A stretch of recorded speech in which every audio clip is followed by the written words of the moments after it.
So I did a Google search today on technology to automatically reincarnate, and I came across this really creepy article, the very first one that popped up. Microsoft wants you to reincarnate as a chatbot. They want us to. I think they already have. The software giant has patented technology that lets people speak to the dead, but is it a wise idea to explore that path? AI has come a long way in a few decades. Oh yeah, it's come a real long way. And the power of machine learning allows chatbots to sound near human. That must be the chatbots that leave pornographic links and comments on my videos. Those chatbots. I'm sure AI can make troll accounts too.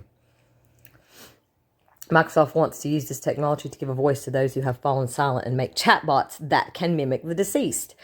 Well, that's creepy, but I think that already goes on. I feel like they're already there. I think that they're already trapping souls in there.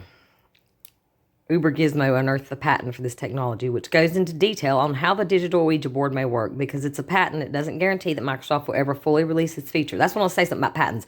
People are always like, oh, patents, proves this technology exists. Yeah, it proves it has a patent, but it doesn't necessarily mean that, like, I'm not saying that they don't use their patents for electronic harassment for that technology. I'm sure they do. I know they do. But just because something has a patent does not necessarily mean that it has been put together and it's being used. But I think it is in this case too. It doesn't guarantee that Microsoft will ever fully release this feature. However, it does show that Microsoft is, at the very least, entertaining the thought. That is true. It does show that they're at least entertaining the thought if they got it patented. Just like Bill Gates got his vaccine patent, his 060606 patent number for that one. I mean, it's just blatantly in your face. To create the chatbot, Microsoft would need social data, such as your images, voice data, social media, posts, electronic messages, written letters about the specific person. Kind of like, if you're going to do a spell in witchcraft or whatever, if you want to, you need to have something, if you're going to put it on somebody or whatever, have some of their hair or something that belongs to them. About the specific person, this information would then be fed through AI-powered machine learning. I hate that. To learn the intrinsic habits and quirks of the subject. Once the AI understands how the person spoke, it could then respond to user queries as the subject would.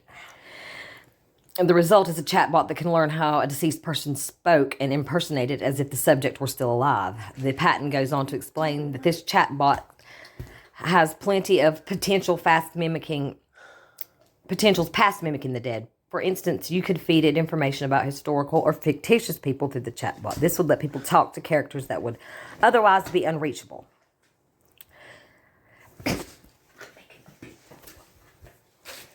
The patent also claims that living people could train up a chatbot to sound just like them. Yeah. Then after they pass away, their loved ones still have the chatbot to talk to. The problems with giving a voice to the dead, because this technology is still in the patent stage, Microsoft hasn't gone into the finer details as to how the chatbot will gather data. However, they're going to gather your data. They're going to gather it. They've already gathered everybody's data. They're gathering it. Now they're erasing it. No, they're using it to erase us. And our data. And change it too. If the chatbot does make it to the market, it may pose a huge privacy risk. Yeah. To train the chatbot, it will presumably require access to the deceased social media profile. This could technically be done by scanning through all the public information the deceased published, but it may go one step further and demand read access to the account. Whatever that means. I need to look that up. What does that mean? If this happens, then I freeze up.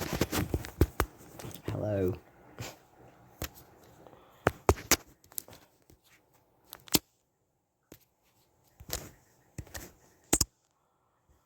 Am I still going?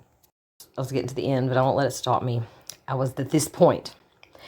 If it may go one step further and demand read access to the account. If this happens, the bot may end up digging up unsavory details that the subject didn't want anyone to learn about. This would make the chatbot less of a touching memorial and more of a gold mine to dig out scandalous details. Is it best to let sleeping memories lie? I think so. Microsoft has been toying with the idea of making a chatbot that can impersonate people with the intent of using it to create interactive experiences that replicate those who have passed away. If it makes it to production, we'll have to see if the public will accept it on privacy and moral grounds. If you get the shivers thinking about how people will use your data after you're gone, yeah, they're going to trap it. It's a good idea to check up on your Facebook privacy. The website can control your data after you've passed, and you need to tell it to give permissions to a trusted third party if you want to keep things private. Always have to go and change the settings that they put on. I don't even use Facebook that much, but makes sense in a way. I don't know if we're already all uploaded to it or it's uploading us to it. It's going to, I feel like. Anyway, thought that was a really creepy and interesting article, and so I thought I would share it.